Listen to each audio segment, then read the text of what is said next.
So I want to talk about how to because I think somehow this podcast has become about how the disinformation goes around and like her accident में हम we end up going to back to that point कि how that become a thing.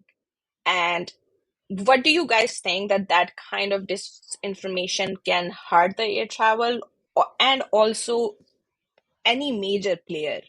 And how can this be avoided with somebody who have as big of resources as Boeing does to avoid that kind of misinformation?